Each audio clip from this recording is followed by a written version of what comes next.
Pare de seguir as dicas dos best-sellers de autoajuda. Elas estão te deixando infeliz. Você não é tão especial assim quanto você pensa. A felicidade é um problema. E aí, você morre.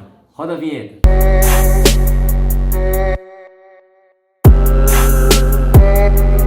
Fala galera, eu sou o Gabriel. Eu sou o Guilherme. E a insighteria de hoje é sobre o livro A Sutil Arte de Ligar o Foda-se de Mark Manson. E o primeiro insight que a gente trouxe desse livro é a questão dos problemas.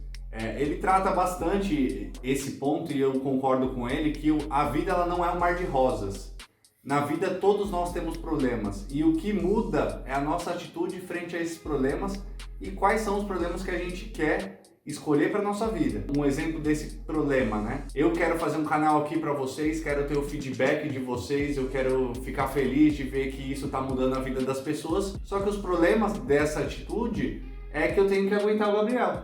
Ele fica me mandando mensagem toda hora, ele fica querendo gravar assim assado. Então, eu tenho que pensar para mim assim, poxa, esse problema eu quero ter o Gabriel me incomodando. Talvez isso não seja tão ruim assim em comparação com a parte boa que é receber todo o feedback de vocês. Caralho, velho. Pô, vocês são foda. Dá stop, velho. Eu falo vocês são A mulher foda, vai mano. entrar por aqui, velho. Quando você der play, vai começar todo mundo. O segundo insight que a gente pode ter é sobre valores. O autor ele comenta um pouco sobre valores idiotas e valores bons, né? O insight que a gente teve disso tudo é que o valor que a gente escolhe para as coisas que a gente faz vai ser tão proporcional à nossa felicidade ou não. Por quê? Tudo que está no nosso controle, por exemplo, você escolhe como valor família, você escolhe como valor o autoconhecimento ou você se desenvolver na sua carreira. Isso é um valor bom. Por quê? Porque está no seu controle. E tem os valores idiotas, que é, por exemplo, fama, você quer só retorno financeiro. E aí ele dá até, por exemplo, um exemplo de dois caras que foram expulsos das bandas onde eles trabalhavam. Aí o que acontece? Um dos caras teve como valor conseguir uma fama maior do que a primeira banda, da onde ele foi expulso. E aí o que aconteceu? Ele não conseguiu essa tal fama e viveu a vida triste porque nunca conseguiu esse valor, né? Ele batalhou para ser melhor do que os outros e não para ser melhor do que ele mesmo. Já o segundo cara, quando ele foi expulso, ele escolheu como valor ter família. Então ele largou desse sonho dele de querer ter uma banda para ter como valor dele ter uma família boa e feliz. E foi nisso que ele lutou. Ele não chegou a ser nenhum cara famoso, mas ele foi feliz. Essa é a ideia dos valores. E o legal é lembrar que desses dois exemplos dos músicos, um deles foi um guitarrista que teve a banda chamada Megadeth, que é uma banda super conhecida. Só que a primeira banda que ele foi expulso foi o Metallica. Então ele, apesar de ter feito uma banda de extremo sucesso, ele nunca se deu por feliz porque o Metallica é o Metallica. Já o segundo músico que o Gabi deu o exemplo, ele foi expulso dos Beatles. Então, assim, imagina como é que ele deve ter ficado na cabeça dele. Segundo o autor, ele até pensou em se suicidar. Só que depois ele viu que o valor dele era a família. Então ele acabou tendo uma vida feliz, mesmo não fazendo mais parte dos Beatles, porque ele teve uma mudança aí de valores. Outro insight que a gente pode ter desse livro... Pode passar. E aí, tudo bem? Tudo bem. Jóia. A gente está sempre procurando prazer ou fugindo da dor. E o que acontece? Isso nos faz pensar também um pouco e nos questionar por que a gente sempre tem que ter prazer, né? Como o Gui falou sobre os problemas, a gente tem que entender que não é sempre que a gente vai ter prazer na vida. Não são todos os momentos que serão super felizes e tudo mais. A gente tem que entender que os momentos ruins também existem e a gente tem que tirar proveito deles também. Outro insight que foi um dos mais legais para mim, que eu nunca parei para pensar nisso, tudo que a gente vê nos jornais, na televisão, são casos excepcionais. Então o autor chama de tirania do excepcionalismo. Ou seja, só vira notícia aquilo que é extremamente fora do comum. Então você pega, por exemplo, o Usain Bolt, aquele cara que ele corre o segundo lugar, não sai nem na foto. Ele é um cara excepcional. E a gente passa a basear a nossa vida só nos exemplos excepcionais. Então quando você começa a correr no parque, você fala, eu corri, fiz em tantos minutos.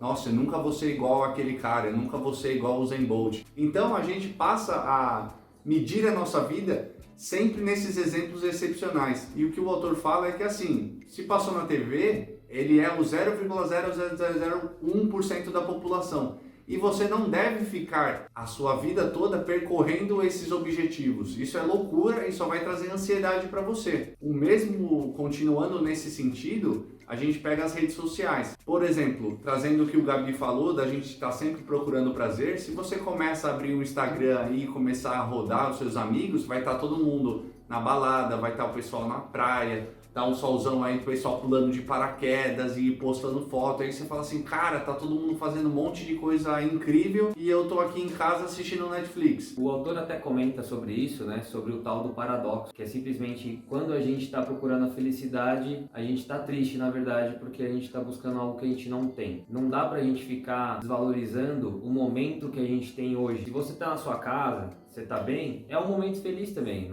Não precisa achar que fulana tá na praia, então eu também gostaria de estar e por isso eu não tô tão feliz. O que é bem legal desse autor é que ele tem um tom assim, meio pessimista, meio realista. Ele brinca que a vida não é um mar de rosas e a maior parte do tempo que a gente passa na vida ou é monótono, ou é triste, ou é feliz.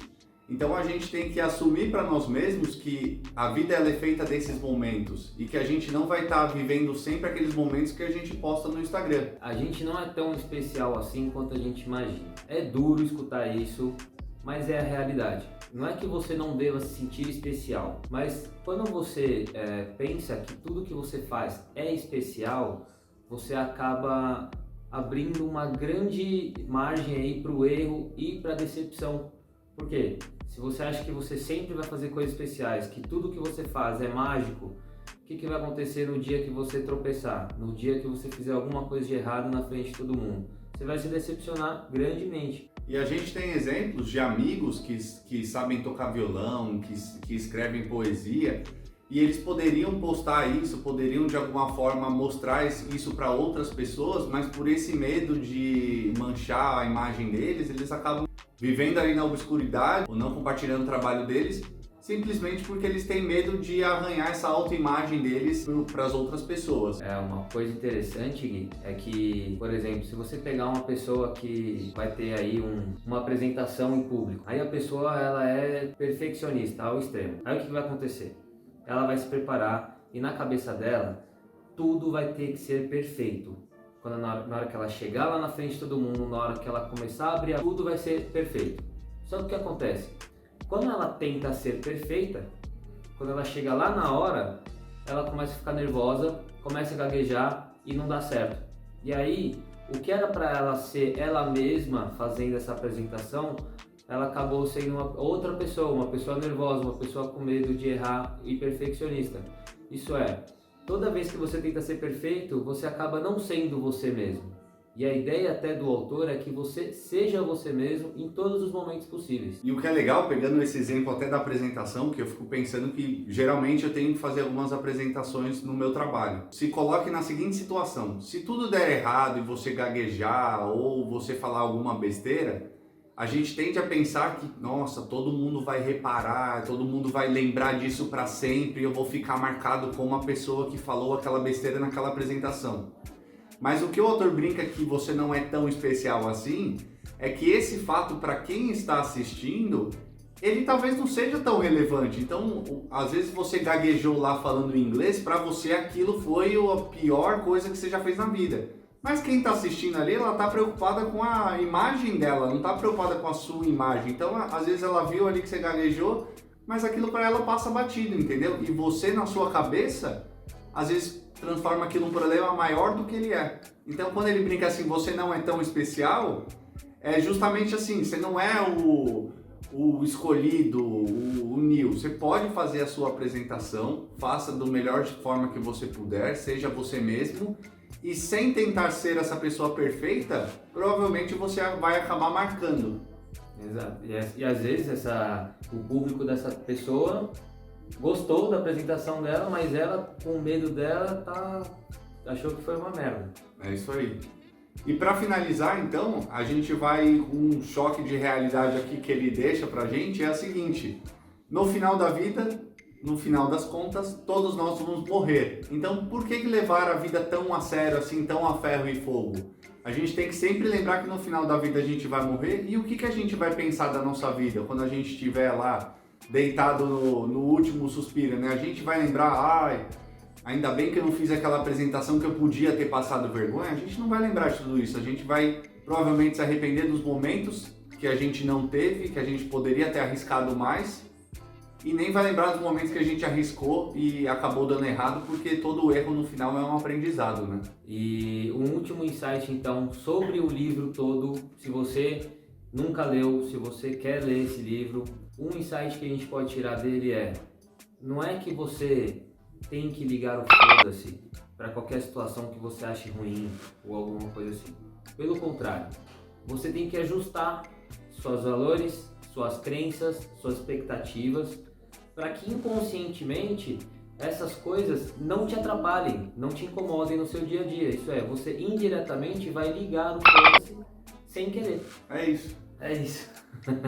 Então, galera, essa foi a Insighteria de hoje. Espero que vocês tenham gostado. Se vocês gostarem e acham que alguém precisa escutar isso que a gente está falando, compartilha para essa pessoa. Às vezes é isso, é esse insight que está faltando na vida dela. E se vocês tiverem algum insight também, já leram o livro e quiserem compartilhar com a gente, posta aí, beleza? Valeu, galera. Obrigado.